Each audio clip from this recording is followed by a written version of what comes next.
Pada kesempatan kali ini saya ingin sedikit berbagi terkait bagaimana kita akan menyusun keyakinan kelas.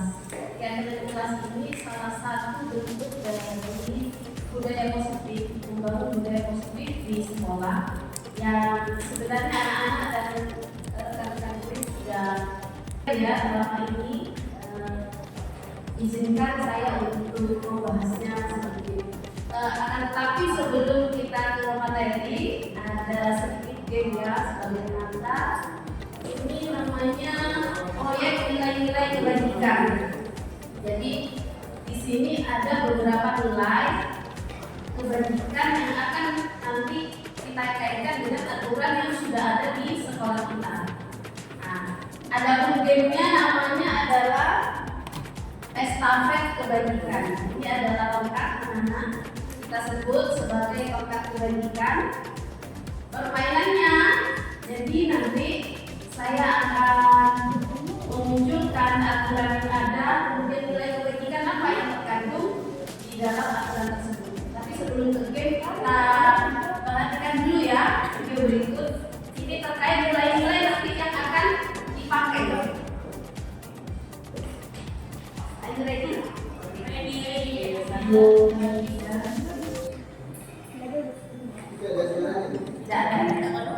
Yang pertama nilai tertinggi ya, nilai kebajikan pertama. Yang kedua rajin.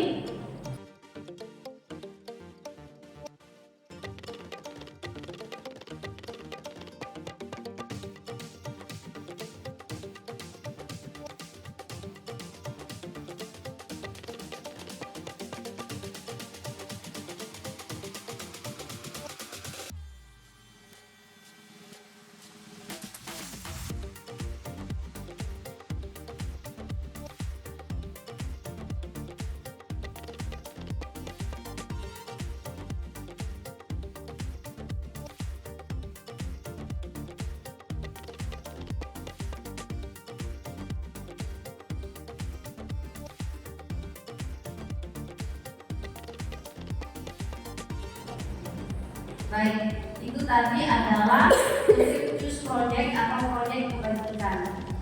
Nah, dalam menyusun keyakinan kelas, kita nanti langkah pertama adalah menyarikan dari aturan-aturan yang ada.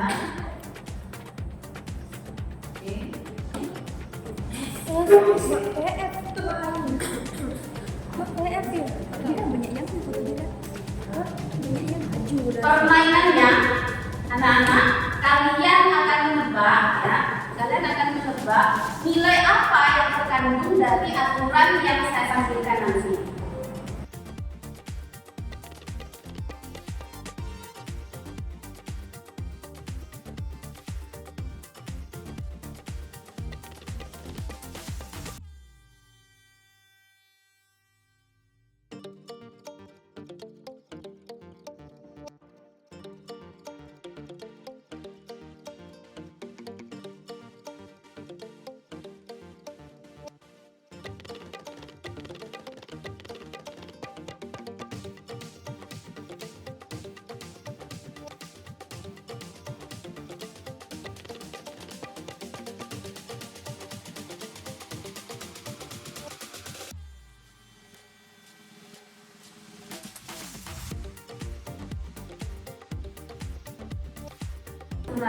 Dan itu langkah yang sangat penting. Kenapa? Karena yang akan kita bangun ini adalah budaya yang positif, disiplin positif.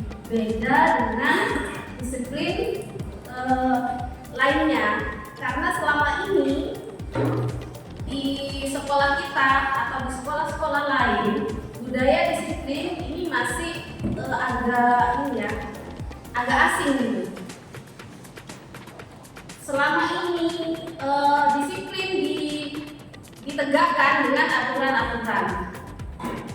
Untuk budaya positif, terutama untuk keyakinan kelas, kita gunakan pendekatan nilai, berbeda dengan pendekatan aturan. Jadi langkah-langkah dalam membuat keyakinan kelas adalah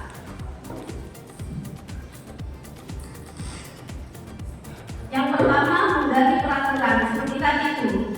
Misalkan ada aturan apa di sekolah ini, coba tunjukkan satu aturan Kak. Apa yang ada di sekolah aturan? Ya, dilarang menggunakan makeup mencolok. Ya. Terima kasih Mbak. Dilarang menggunakan makeup mencolok. Kira-kira kalau seperti tadi kita mencarikan nilai dari aturan itu apa kira-kira? Tujuannya, nilai kebajikan apa yang terkandung dari peraturan tersebut? Satu, biar tidak iri. Boleh. Yang lain? Biar gak banyak gym. Banyak sirik, iri ya. Ada lagi barangkali? Alami. Tidak mengundang gosip. Pelajar tidak boleh memakai makeup, Bu. Ya. Nilai apa yang terkandung dari peraturan itu? Hemat. Boleh. Sampai semalam ya filmnya ya, hemat. Oke. Kalau menurut Ibu ya, kalau menurut saya sendiri, kalau masih pelajar itu kan kita fokus untuk mencari ilmu. Sedangkan ketika kita sibuk dengan hal yang sifatnya fisik, itu kita akan terkuras waktu ke sana gitu. Jadi fokus ke ilmu, cari pengalaman dan sebagainya itu akan terkikis gitu. Kalau menurut saya ya, monggo barangkali punya sendiri-sendiri. Yang penting kalian itu sepakat bahwa hal seperti itu kurang baik. Itu nanti yang akan dibuat kesepakatan di kelas. Ya. Ya, ini tidak boleh kita laksanakan karena ini bertentangan dengan nilai-nilai ini gitu ya. Itu yang pertama, menyarikan aturan ya. Dari aturan yang ada. Yang kedua, menyaring. Maksudnya bagaimana ini? Kalau nyaring itu kira-kira ada yang ikut, ada yang cekak gitu ya, ada yang tinggal ya di atas gitu. Jadi ada yang dipakai, ada yang tidak dipakai. Ampasnya itu kan tidak dipakai ya. Jadi aturan yang ada itu perlu disaring anak-anak, tidak semuanya dipakai untuk keyakinan kelas ini. Kenapa? Barangkali aturan dibuat itu sudah tidak sesuai dengan konteks zaman barangkali, atau tidak sesuai dengan kondisi kalian di kelas. Misalkan anak PF ada apa? Ada acara yang begitu sibuk, misalkan ya ada kesibukan dan sebagainya. Kalau misalkan aturan harus di dalam kelas terus gitu, misalkan ada aturan seperti itu kan sudah tidak relevan ya. Nah itu perlu juga dibuang saja. Karena nilai-nilai yang terkandung di situ juga sudah tidak sesuai ya. Oke, kita lanjutkan.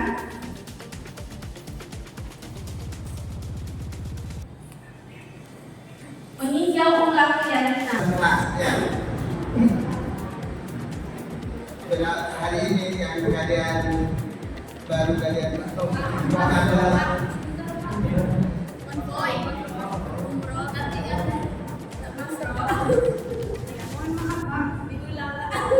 jadi selama ini mereka dari dulu ya, dari kecil, dari SD sampai ke bahkan barangkali mereka tahunya peraturan kelas. Mana yang paling baik antara peraturan kelas dengan budaya keyakinan kelas, ini yang pertama. Kenapa ini tidak langsung ke peraturannya saja? Kenapa mau kita buat budaya keyakinan kelas ini? Apa dampak yang diharapkan nanti yang kenapa tidak langsung ya? Kenapa melalui proses yang agak rumit seperti ini? Ya? Apa dampak yang diharapkan? Kenapa tidak peraturan kelas saja? Kenapa perlu repot-repot membuat keyakinan kelas itu ya? Kenapa langsung peraturan saja kan lebih efektif gitu ya? aturan itu datangnya dari mana? Sekolah, betul ya? Siapa yang membuat aturan? Sekolah ya, lembaga. Kira-kira kalau dengan aturan Bapak Ibu atau anak-anak itu langsung bisa menerima atau terpaksa? Terpaksa. Anda tidak ada, pokoknya harus begitu karena itu aturan sifatnya dari luar. Akan tetapi ketika itu bentuknya keyakinan, itu adalah nilai-nilai yang seluruh pihak yang terlibat di sana itu meyakini bahwa nilai-nilai itu adalah nilai kebajikan yang layak untuk dijadikan dasar dalam kehidupan bersama. Kira-kira kesadarannya dari siapa? Dari dalam diri masing-masing ya. Jadi kesadarannya adalah kesadaran yang sifatnya intrinsik, muncul dari motivasi diri. Akhirnya ketika tidak menjalankan, yang disalahkan itu aturan atau refleksi diri. Kira-kira, jika kamu melanggar keyakinan yang sudah kamu buat, kamu akan berefleksi, kita akan berefleksi atau menyalahkan keyakinan. Refleksi. Maka yang terjadi adalah rentetan budaya positif karena memang keyakinan kelas, kemudian ada lagi inquiry apresiatif dan pendekatan yang dikontrol, yang manajemen dan sebagainya itu adalah bagian dari membangun budaya positif.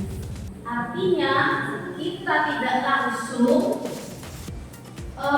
menemukan kesadaran itu dari luar, tapi menanamkan motivasi dari dalam.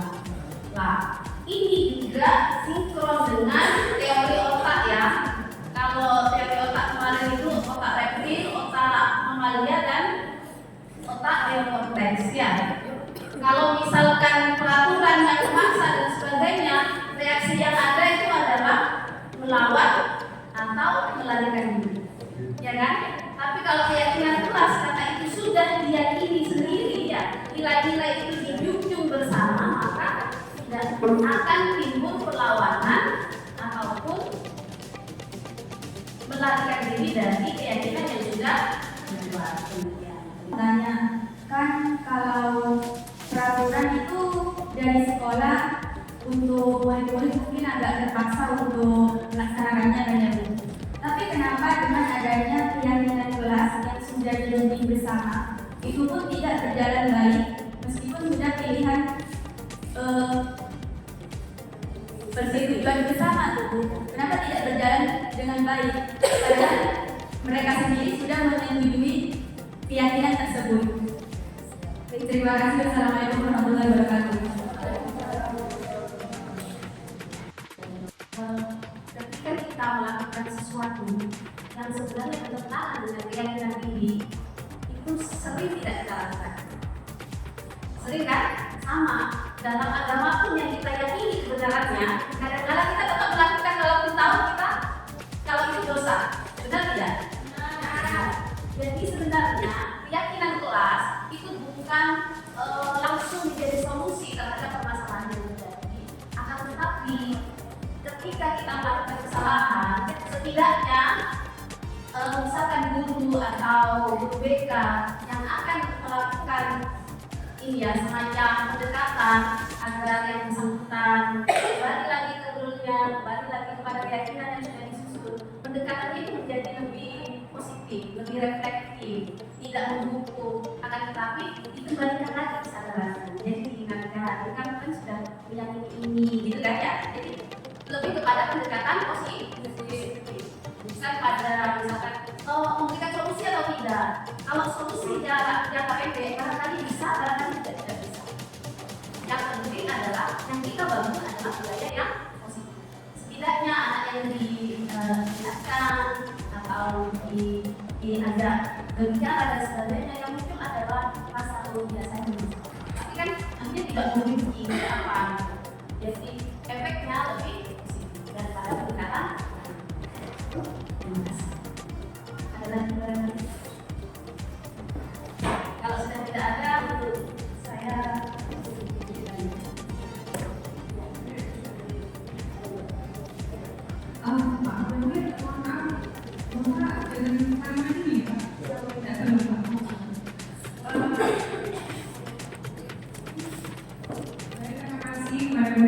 dan kepada Bapak Ibu sekalian yang sudah bertanya dan anak-anak muda yang sudah memberikan refleksi ada apa yang sudah menjadi dengan ini. Kita berharap nantinya akan ada kegiatan kelas yang dibuat tentang di kelas PR1 ya, atau PR2, mungkin nanti ada di jurusan lain, betul semuanya. Jadi kita hari ini mulai dari kelas kalian untuk menginspirasi kelas lain sampai akhirnya kita menjadi peraturan sekolah yang dibuat berdasarkan keyakinan kelas yang dibentuk bersama-sama. Saya pikir cukup ya Ibu untuk pertemuan hari ini. Terima kasih untuk kehadirannya pada Bapak Ibu dan anak-anakku sekalian. Saya tutup. Wassalamualaikum warahmatullahi wabarakatuh. Waalaikumsalam.